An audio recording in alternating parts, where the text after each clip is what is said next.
Thanks, Akhuna Hero. Dr. Honias, a question about the body will raise by when we have the resurrection day or the last day. What kind of body we will have, as the Bible describes it? Your mic. Yes, this is a great question because we want to be clear on this. The Christian faith believes, teaches, and confesses in the bodily resurrection.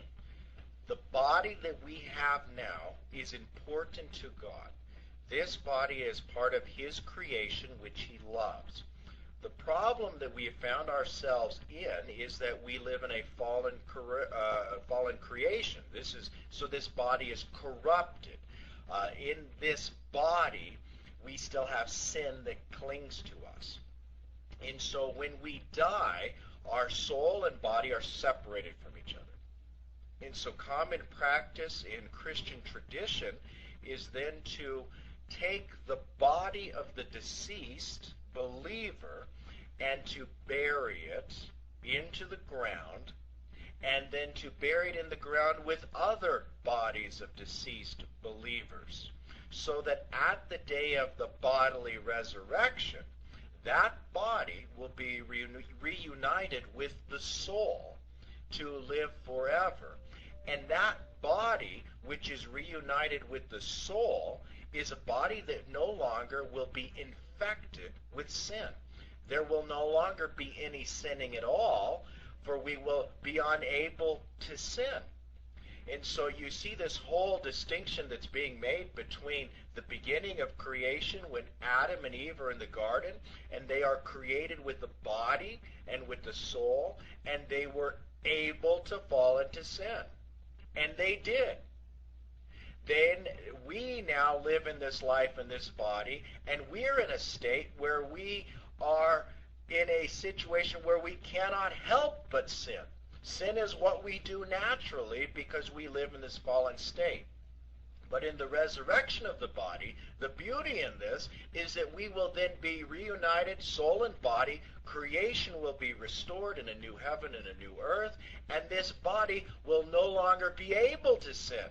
And so we'll have a glorified body that has no sin.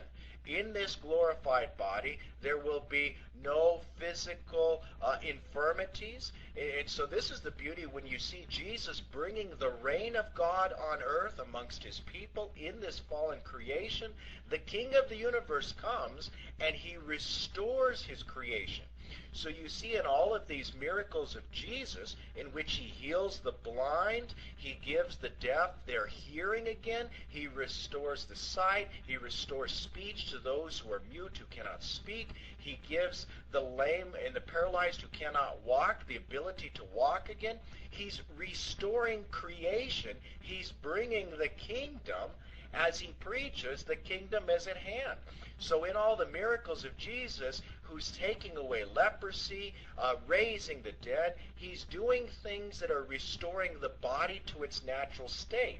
Because we live in this fallen creation, our bodies are plagued, if you will, with all these infirmities, these sicknesses. Our bodies become decrepit, they continue to decay, our bodies fail, our eyes no longer can see as time goes on, they start to diminish in their ability, the hearing, and all these things in our body, our muscles begin to decrease in their ability and strength.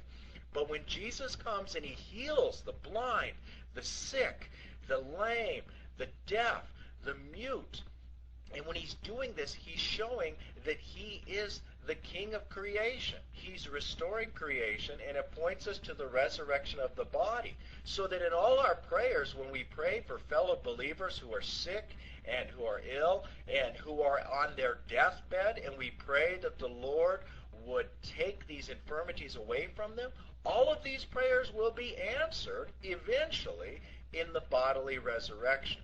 So this is a rejoicing moment that we all look for, that last day when the bodies are raised bodily. And we have this body in its restored state. And in this state where there's no problem, there will be no pain, no suffering, no crying. It'll be a wonderful state of being eternally with the Lord. Abuna, I'm going to give you the microphone for translation.